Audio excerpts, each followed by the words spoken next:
কিন্তু হয়তো বা অভাব হবে, টাকা পয়সা একটু কম হতে পারে, অন্যের 10 তলা ফ্ল্যাট হবে, আমার হবে না। ঠিক আছে, অন্যের এত বিঘা বিঘা জমি আমার হয়তো হবে না, কিন্তু ইনশাআল্লাহ তাআলা এই যে দুনিয়ার মুসাফিরের জীবনটা, এটা মুসাফিরের জীবন না, মুসাফিরের জীবনটা কেটেই যাবে ইনশাআল্লাহ। এই কয়দিন আগে প্রতিবেশীর বিয়ে হচ্ছে, ধুমধাম, রাত 1টা 2টা বাজে, গানের আওয়াজে আমার ঘুম হচ্ছে না। বাসায় ঢুকলাম, একটা মাহফিল শেষে সেই ভোর 4টা বাজে, দেখি হ্যাঁ প্রচন্ড জোরে আওয়াজ হচ্ছে ছাদের উপরে, এবং গান বাজনা হচ্ছে, মেয়েরা নাচতেছে। আমি খুবই টায়ার্ড, তারপরেও উঠলাম ছাদে, যে বললাম যে আমাকে দেখে ইতস্তত বোধ করলো, যে তারা বুঝতে পারে না আমি আসছি সত্যিকার অর্থে। ভাই কি বিষয়, কি কি হচ্ছে এখানে, বিয়ে হচ্ছে? যে হ্যাঁ, গায়ে হলুদ, কাল পরশু বিয়ে। তো বললাম যে মাশাআল্লাহ, এই যে মেয়েরা নাচতেছে, জোরে জোরে আওয়াজ হচ্ছে, এখানে আরো 10টা ফ্যামিলি আছে, তা আপনি কি চান না যে আপনার জীবনটা আল্লাহর বরকত দিয়ে, রহমত দিয়ে শুরু হোক, আপনাদের বৈবাহিক জীবনটা আল্লাহর রহমতও শুরু হোক, চান না? তো বলে হ্যাঁ চাই। তো তাহলে এগুলো করছেন কেন? এগুলো তো আপনার জীবনের রহমত দূর করে দিয়ে শয়তানের অভিশাপ নিয়ে আসবে। তো সে আমার কথা শুনে সম্মান রাখলো। দোয়া করি আল্লাহ পাক হেদায়েত দান করো। এটা বাস্তব এরকম হচ্ছে না চারপাশে? বৈবাহিক জীবনগুলো এভাবে যদি শুরু হয়, শুরুটা হচ্ছে শয়তানের আনুগত্য দিয়ে, এখানে কি আল্লাহর রহমত নামবে? সাদামাটা হবে। হ্যাঁ, আপনি অলিমা বড় করে করেন, সমস্যা নাই, আপনি আপনার সামর্থ্য অনুযায়ী মানুষকে খাওয়ান। মোহরটা আপনি যতটা পারেন ছেলের সামর্থ্যের উপর ডিপেন্ড করে দেন। ছেলের সামর্থ্য যেমন, মোহর তেমন করেন। ছেলের সামর্থ্য 2 লাখ টাকা দেওয়ার, আপনি 2 কোটি টাকা মোহর ধরছেন, বাকিটা লিখে রাখছেন, চলবে না।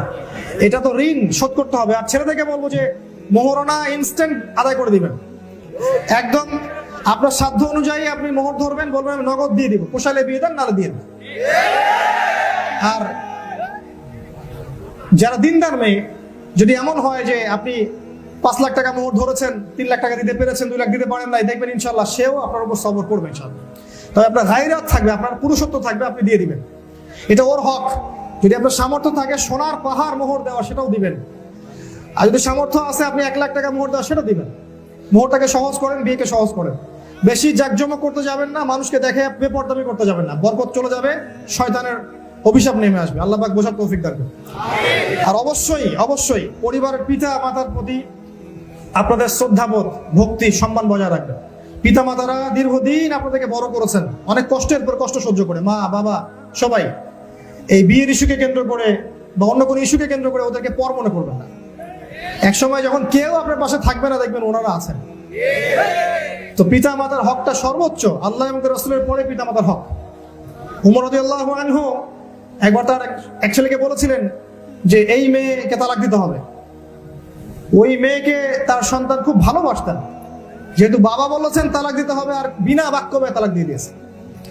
ইব্রাহিম আলাইহিস সালাম আসলেন বাসায়, নক করে বললেন যে ইসমাইল কোথায়?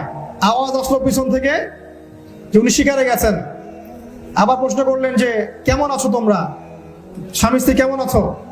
তখন সে মেয়েটা বললো আমরা ভালো নাই। তারপরে তিনি বললেন ঠিক আছে, ইসমাইল বাসা আসলে ওকে বলিও যে দরজাটা, বাড়ির চৌকাঠ যেন পরিবর্তন করে ফেলে। ইসমাইল বাসা আসলেন আলাইহিস সালাম, তাকে বলা হলো, আপনার একজন এসেছিল, জিজ্ঞাসা করলো যে আমরা কেমন আছি, আপনি কোথায়? আমি বললাম আমার ভালো নাই, আপনি শিকারে গেছেন। আর কি বলেছে উনি বলেছেন আপনার দরজার চৌকাঠ পরিবর্তন করতে।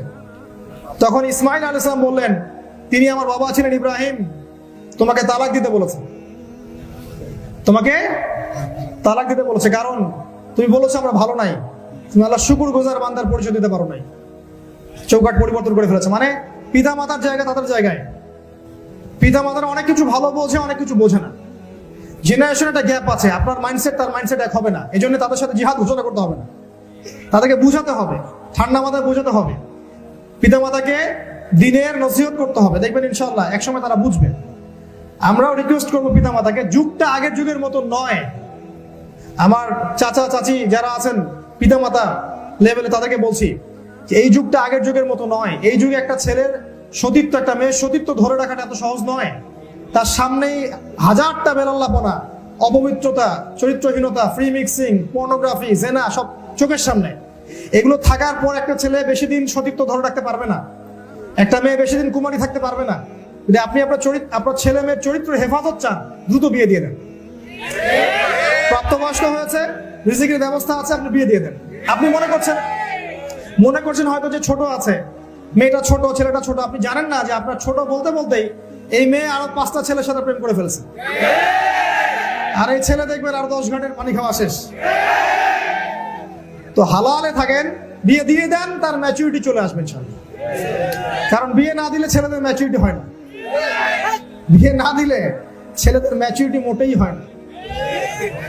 বিয়ে দেন, ওর দায়িত্ব আসবে, রেসপন্সিবিলিটি নিয়ে শিখবে, দেখবেন তার মাথা ধৈর্য বাড়বে, সামাজিক হবে, ইনশাআল্লাহ দেখবেন তার দ্বারা কল্যাণ হবে। আল্লাহ পাক বোঝার তৌফিক দান করুন, আমিন।